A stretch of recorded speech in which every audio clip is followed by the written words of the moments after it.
gracias, José. Bien. Muchas gracias, buenos días a todos. Pues antes que nada quiero agradecer a los organizadores por darme la oportunidad de dar una breve charla en este espacio.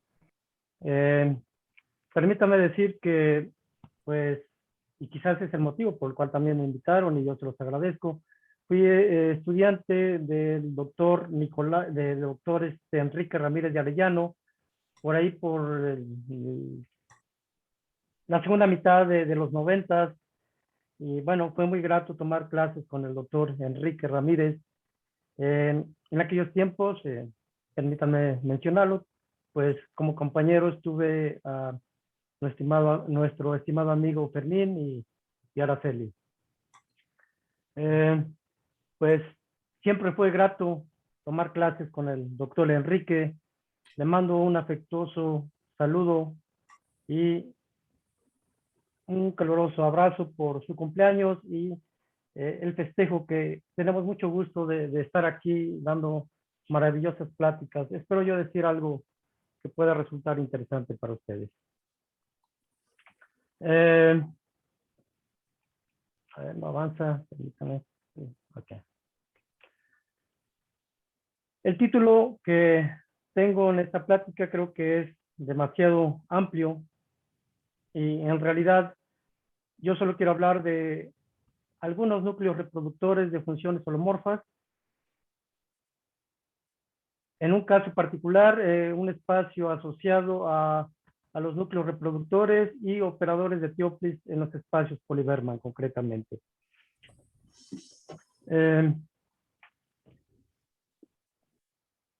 Creo que aquí todos conocen las fórmulas integrales de Cauchy, Mogner-Martinelli y Cauchy-Fantapié, en especial pues el núcleo de Jenkins Ramírez. Denme la oportunidad de presentar estos elementos y posteriormente entraré al tema de operadores de Theoplis en espacios Polyberman. Pues se conoce bien que a partir del teorema de Stokes o la fórmula integral o el teorema de Green, cualquier función que esté definida en un conjunto acotado con frontera suave, continua hasta la frontera, pues admite esta representación integral. Y de particular interés, pues es el núcleo de Cauchy, en donde se extrae la información de la función en la frontera para darnos una representación integral de todas las funciones holomorfas. Esta representación relativamente simple, pues es una piedra angular en el desarrollo teórico de las funciones de variable compleja. Por ejemplo, pues sabe, cualquier función holomorfa se puede expresar como una serie de potencias, pero pues es una de las primeras propiedades de las funciones holomorfas tan maravillosas. Esta representación integral pues tiene una generalización a varias variables complejas y bueno, pues vamos a mencionarla rápidamente. En particular, antes de llegar a eso, en el estudio de análisis complejo pues es de particular interés el álgebra disco asociada a la fórmula integral de Cauchy. Esta álgebra pues es importante porque nos ofrece ejemplos y contraejemplos de elementos teóricos del estudio de operadores. Bueno, pasando a la generalización de la fórmula integral de Cauchy, si tomamos en cuenta estas dos formas diferenciales de tipo 0, n0 y 0, n-1, les asociamos dos operadores integrales bien conocidos en el área para una forma, una 0,1 forma en el dominio. Obtenemos la representación integral o tenemos el operador integral de volumen correspondiente y para una función acotada definida en la frontera, pues tenemos este segundo operador. Apreciaría mucho si hay alguna observación al respecto, alguna corrección que pudieran hacerse en la formulación que estoy indicando. Si asumimos que nuestro dominio tiene, digamos, frontera suave, un cierto grado de diferenciabilidad en la frontera, si la función está definida hasta la cerradura y la parcial también es continua, pues tenemos la conocida fórmula de Bogner-Martinelli. En particular, si la función es holomorfa, pues la parcial se anula y entonces tenemos la representación integral de la función holomorfa en términos del operador de parcial omega. Esta interesante fórmula sí es sorprendente, pero vale decir que este grado de generalidad quizás no abstrae o no recaba la información de las funciones holomorfas como uno desearía. Y entonces, pues, se buscan nuevas representaciones integrales y para la formulación de estas nuevas representaciones, déjenme recordar algunos elementos básicos de la teoría de análisis armónico y funciones holomorfas. En primer lugar, por ejemplo, una función es subarmónica si es semicontinua superiormente y cuando está acotada en la frontera de cada conjunto compacto, pues también queda acotada en el interior por cada función armónica. Para funciones que son suaves, esto es de orden al menos 2, una función armónica se caracteriza a partir de la parcial. Básicamente esta parcial estaría definiendo una especie de forma cuadrática, la forma de Levy.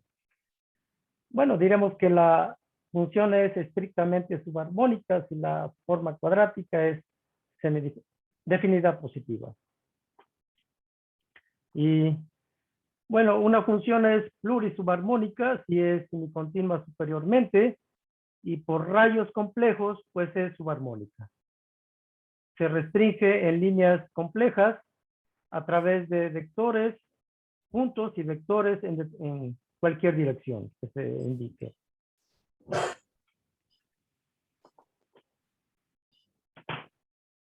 No avanza.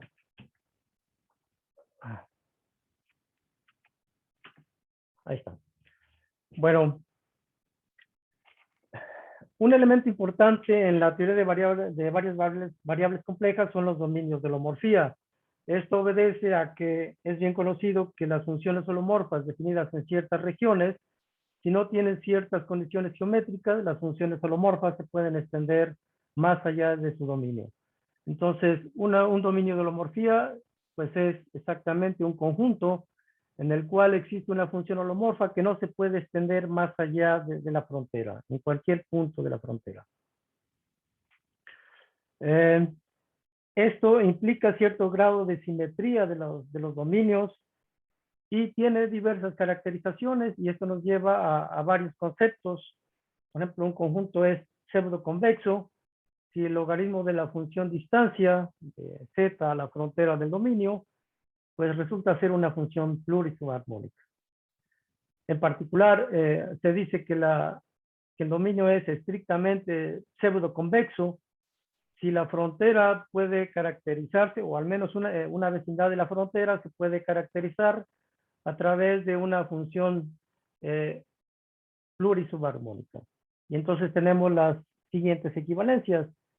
El dominio es un dominio de holomorfía, o bien si es un dominio pseudoconvexo, que bueno, la implicación de que el dominio es pseudoconvexo implica que es dominio de holomorfía, se conoce como problema de Levy. Las siguientes caracterizaciones, si un conjunto es compacto en el conjunto, pues la envolvente convexa holomorfa también resulta ser un conjunto compacto dentro del dominio. O bien que la distancia del conjunto a la frontera es lo mismo que la distancia del conjunto a la envolvente convexa. Aquí tengo un error. Aquí es Z. Aquí hay un error. Bueno, de manera análoga se caracterizan los dominios de holomorfía si en lugar de tomar una envolvente convexa holomorfa, tomamos una envolvente convexa plurisubarmónica. Nada más recordando qué son estos conjuntos, estas envolventes.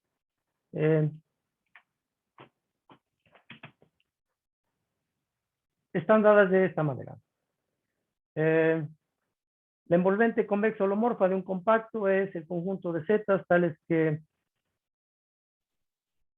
la función f está acotada por su norma infinito sobre el conjunto compacto para cualquier función holomorfa. Esto es, de alguna manera se está captando todos los puntos en donde la función se mayora más allá de su norma en el conjunto compacto K. Cuando este conjunto tiende a crecer, se aproxima a la frontera y entonces si se aproxima demasiado a la frontera, entonces quiere decir que el conjunto no es un dominio de holomorfía. Bueno, para formular entonces la integral de Cauchy-Pantampier, pues tomamos en cuenta un mapeo de Leray, el cual nos dice que el producto interno entre diferencias de puntos en el interior y puntos en la frontera, el producto interno no es cero. Básicamente aquí se está diciendo que el mapeo de Leray no es colineal con los vectores que apuntan de puntos interiores a puntos de la frontera del dominio, en particular de dominios de holomorfía. Entonces, asociado al mapeo de Leray, pues construimos la forma diferencial de tipo 0n-1 y con esta construcción pues podemos enunciar la fórmula integral de Cauchy-Pantampier. Tomamos aquí en cuenta que una función es holomorfa y que es continua hasta la frontera.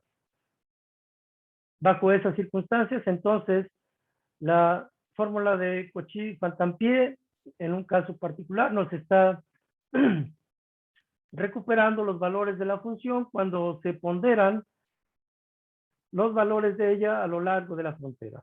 La ventaja de esta representación integral es que pues, el núcleo es holomorfo en la variable z y es conocido como el núcleo de Heinz-Ramírez.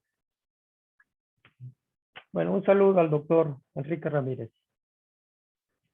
Voy a cambiar entonces de tema, paso al segundo tema.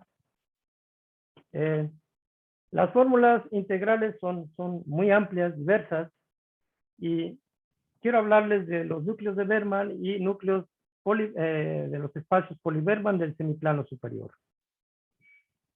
A diferencia de las representaciones integrales anteriores, aquí pues básicamente las representaciones son de volumen, no se alude a la frontera,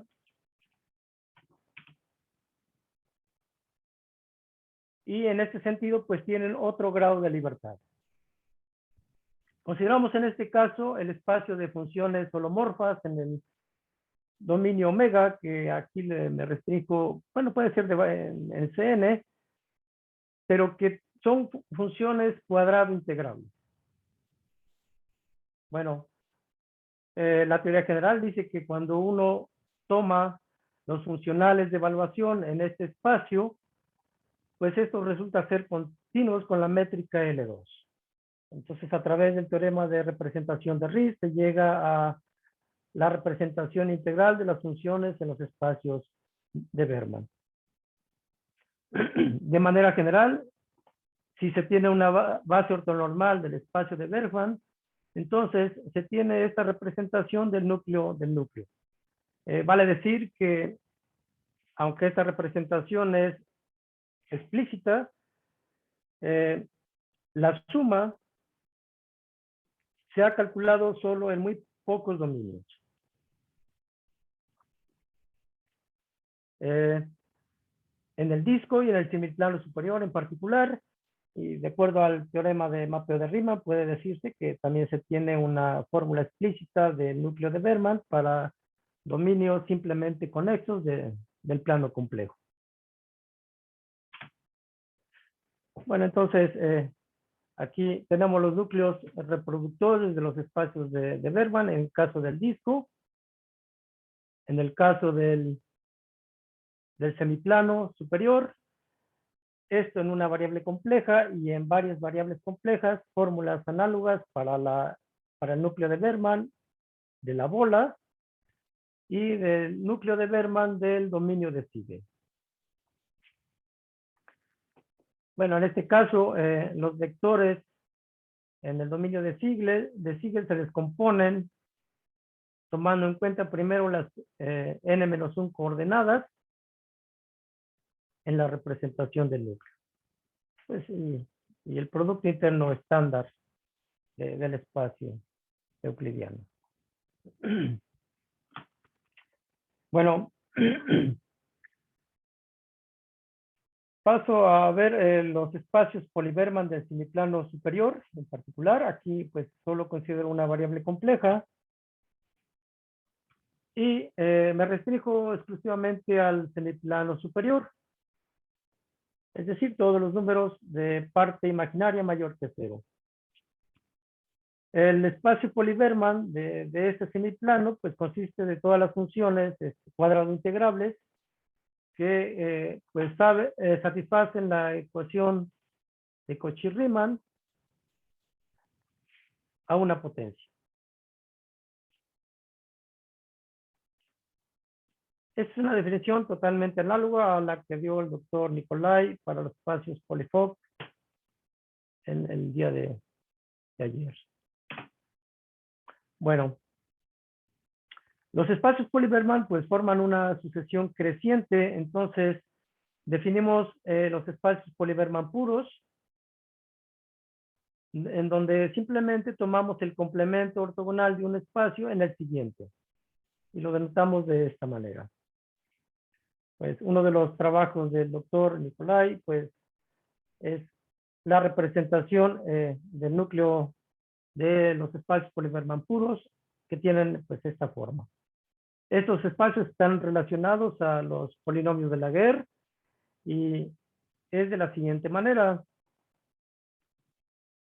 Si observamos la parte real de la primera variable compleja del núcleo de Poly-Bergman y tomamos la transformada de Fourier respecto a ella, entonces observamos que el núcleo esencialmente es un producto de los polinomios de Laguerre. Esta representación es bastante interesante porque básicamente nos está diciendo que bajo la transformada inversa de Fourier, el núcleo de Bergman admite una representación como una convolución. Y ya en esta forma, pues, se pueden decir muchas cosas. Por ejemplo, podríamos estar pensando en un problema de aproximación de funciones mediante convolución. Esto se refleja en el siguiente resultado.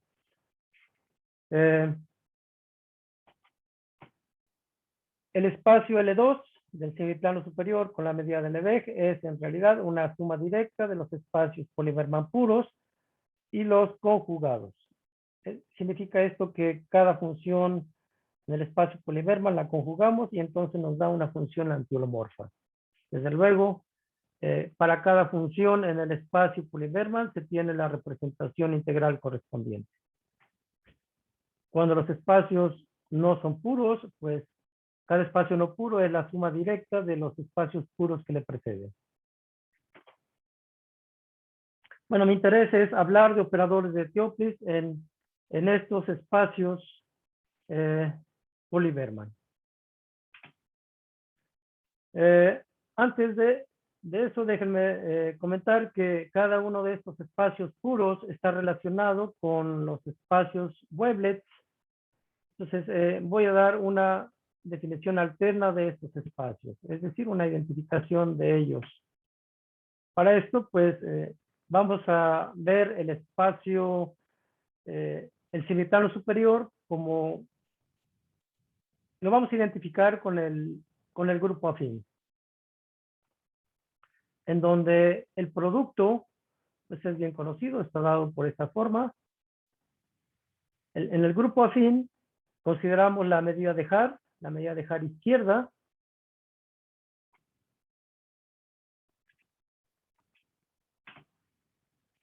Y con ello vamos a dar una representación del grupo en el espacio L2 de la recta real.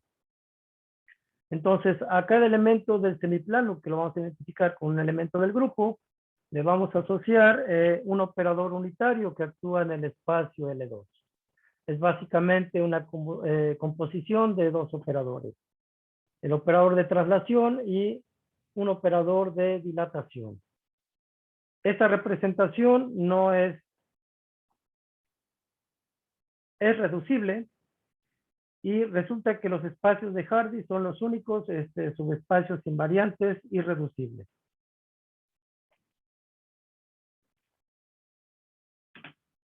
Bueno, para dos funciones en el espacio de Hardy se define la transformada Webled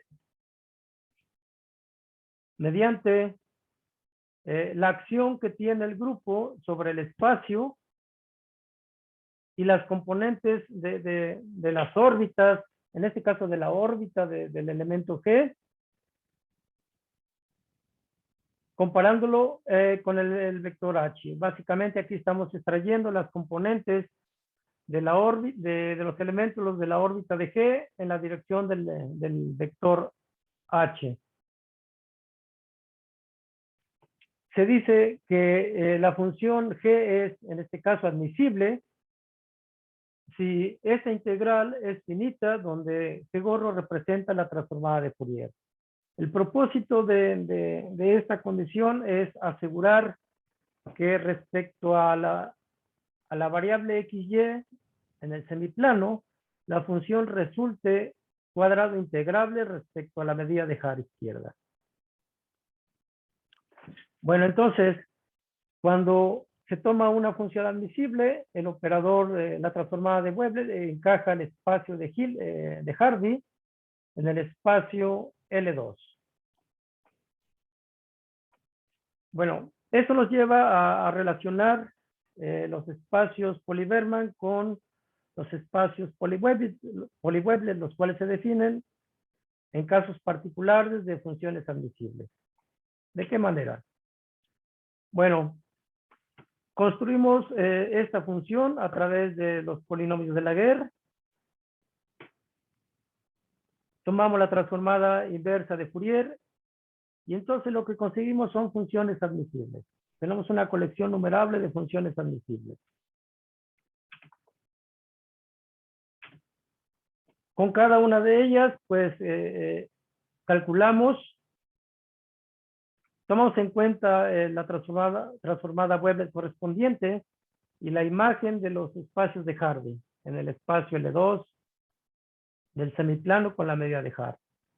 Estos espacios se conocen como espacios Poly-Webled. Bueno, también se tiene que el espacio L2 del semiplano con la medida de Haar es una suma directa de estos espacios. Y bueno, están relacionados con los espacios de Berman de manera natural a través de este isomorfismo del espacio L2 con la medida de Lebesgue al espacio L2 con la medida de Haar. Simplemente es por multiplicación en la parte imaginaria. Bueno,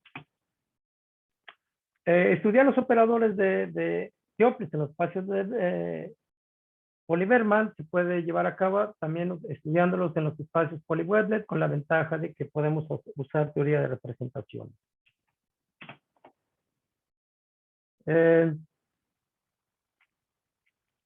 Los operadores de Toeplitz básicamente se definen de manera abstracta y de la siguiente manera. En este caso, tomamos una función acotada, esencialmente acotada en el semiplano, ya sea esencialmente acotada con la medida de Lebesgue o con la medida de Haar. El concepto es el mismo. El operador de Toeplitz actúa en cada uno de los espacios Poly-Berman, en este caso los no puros, pero también puede aplicar a los espacios puros, de la siguiente manera. A cada función polianalítica la multiplicamos por lo que se llama el símbolo, Esto resulta una función que prevalece en el espacio L2, pero se pierde holomorfía en la multiplicación, entonces lo que se hace es proyectarla ortogonalmente sobre el espacio.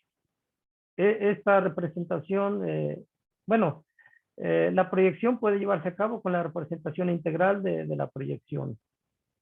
Entonces, lo ilustro aquí la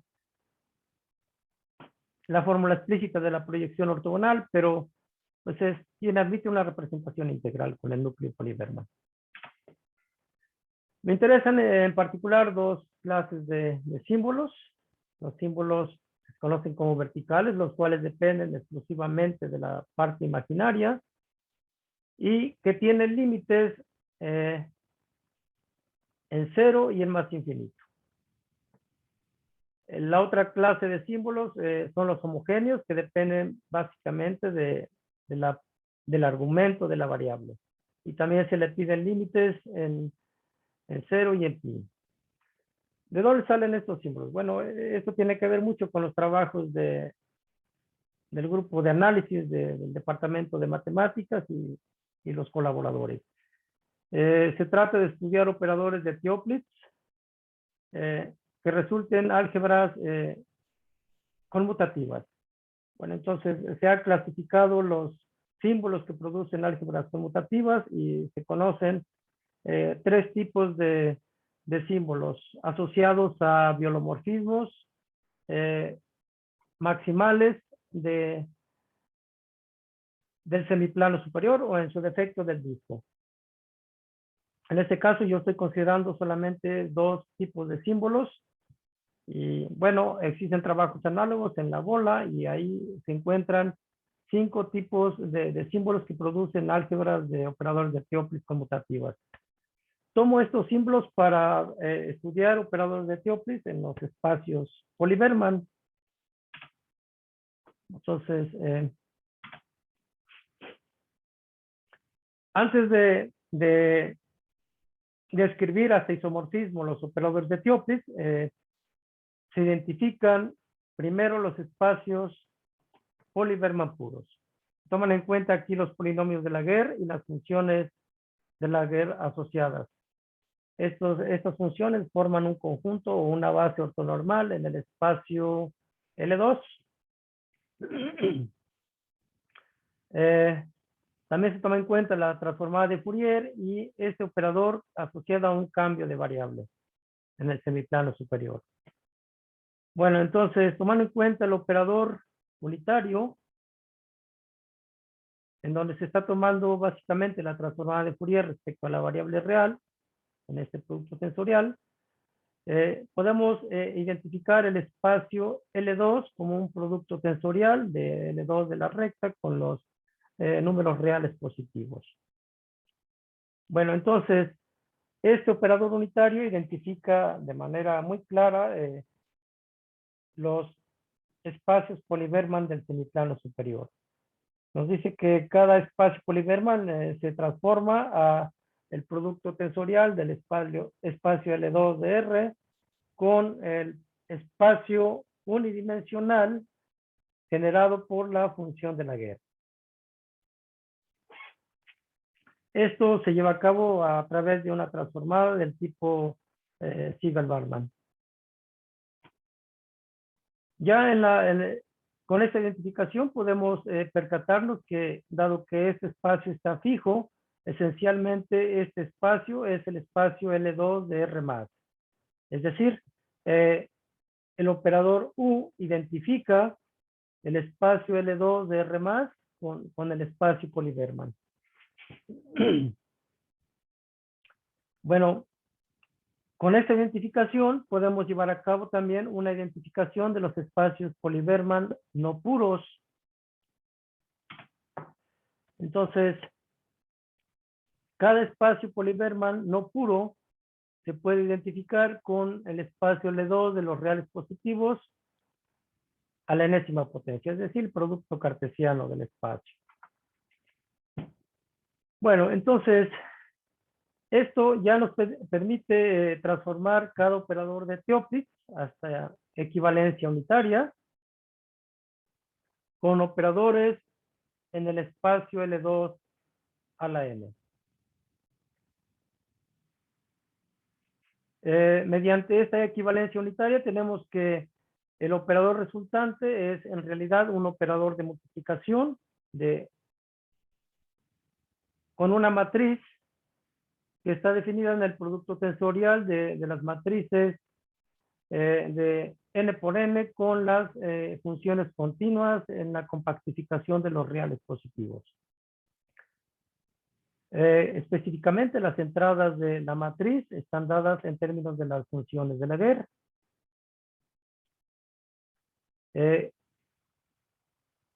Una de las propiedades interesantes aquí de la función espectral es que en los extremos ellas se diagonalizan y eso se debe a las condiciones que se le pidieron a los símbolos, que tengan límites en los extremos.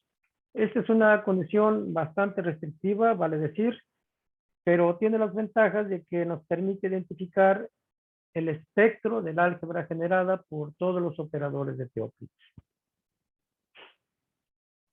Hay trabajos en los que no se pide una condición de límite en el símbolo y entonces la función espectral consiste de funciones continuas que son débilmente oscilantes en los extremos del dominio.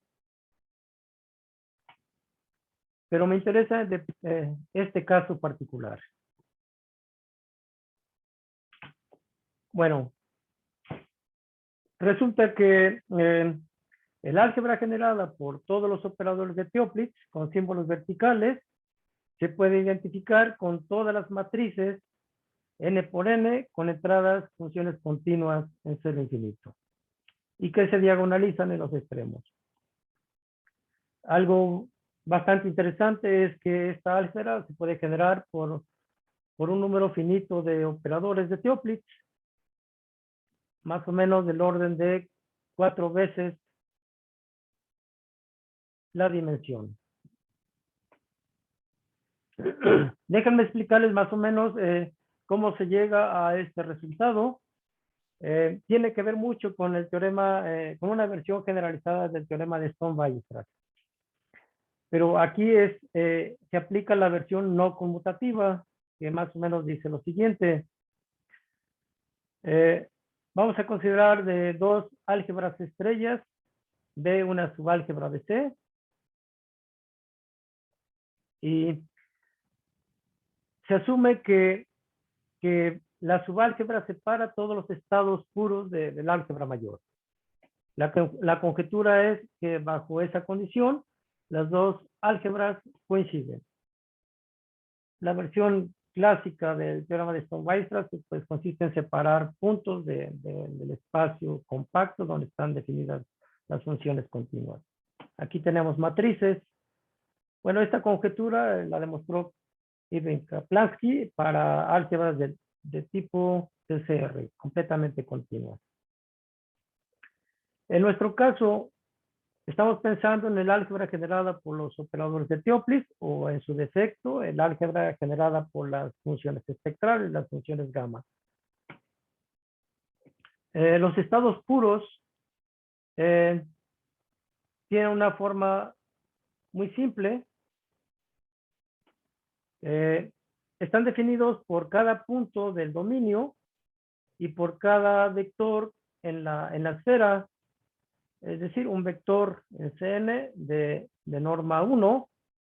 Entonces, el estado puro simplemente consiste en evaluar una matriz continua en el punto, en la fibra básicamente, y evaluar la matriz en ese punto en el vector B. Esa es la forma de los estados puros del álgebra de matrices.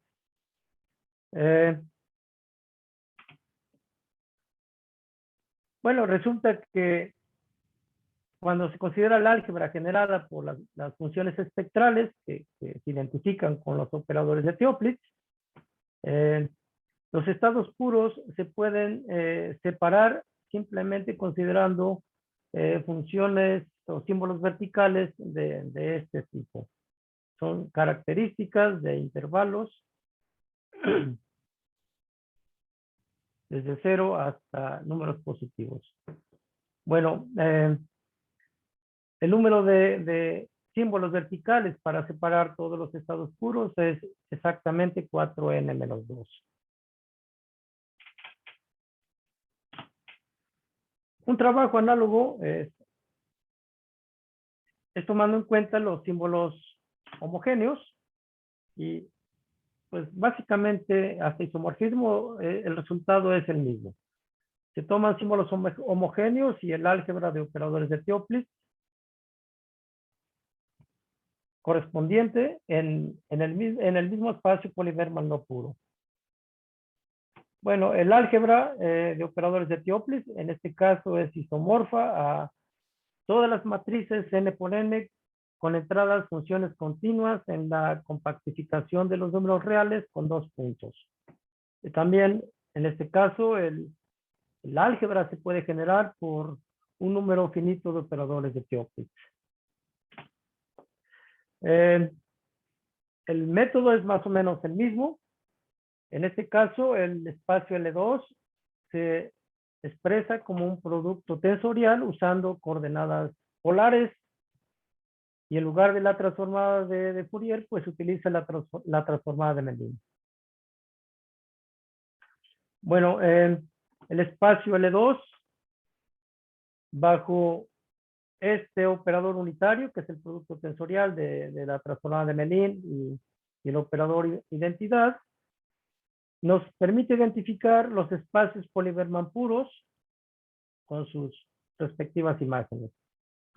Las imágenes, pues, se describen de la siguiente manera. Atendemos a estos polinomios, un poco complicados, definidos en la variable real x y en la variable angular θ, que básicamente se consiguen mediante un proceso de ortogonalización con Gram-Schmidt aplicado a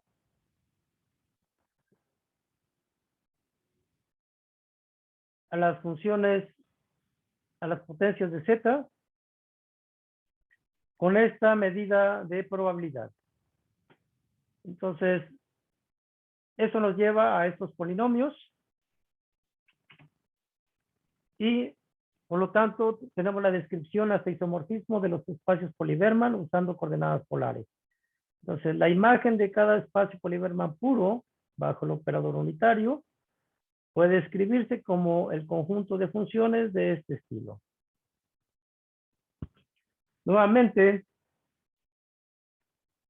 tenemos algo que permanece fijo en los espacios, que es la función que estoy indicando, donde f ahora corre en el espacio L2 de los números reales. Bueno, entonces, esto nos permite decir que el espacio Poly-Berman puro es esencialmente el espacio L2 de los números reales. Pues esta identificación es apropiada para poder estudiar los operadores de Toeplitz con símbolos homogéneos. Entonces, identificamos el espacio Poly-Berman con la potencia de L2 de R y nuevamente con esta identificación hasta equivalencia unitaria identificamos los operadores de Toeplitz como operadores de multiplicación con matrices n por n. Las entradas específicas de esta función espectral pues están dadas en términos de los polinomios que he enunciado anteriormente. Bueno, creo que eso es todo lo que tengo que decir. Agradezco la atención que han prestado a esta charla y pues reitero un saludo al doctor Enrique Ramírez de Arellano. Gracias por su atención. Muchas gracias, Josué. Oye, ¿podrías poner tu página, el número 9 de tu presentación? Sí, sí.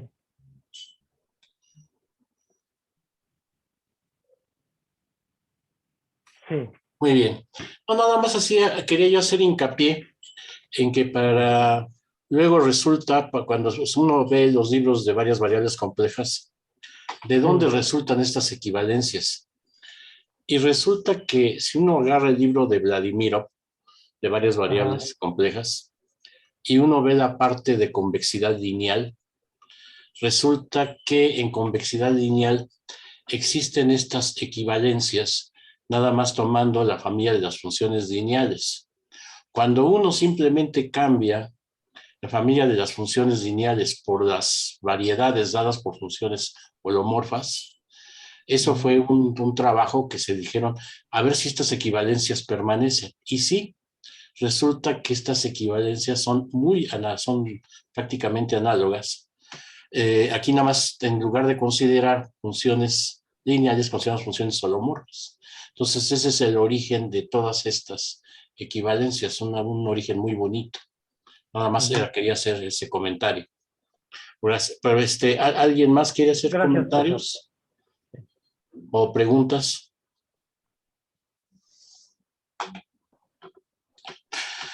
¿Nadie? Bueno, pues en ese caso, muchísimas gracias, Josué. Y pues son ahorita 11:40, en 20 minutos continuaríamos. Por favor, Fermín, si estás por ahí.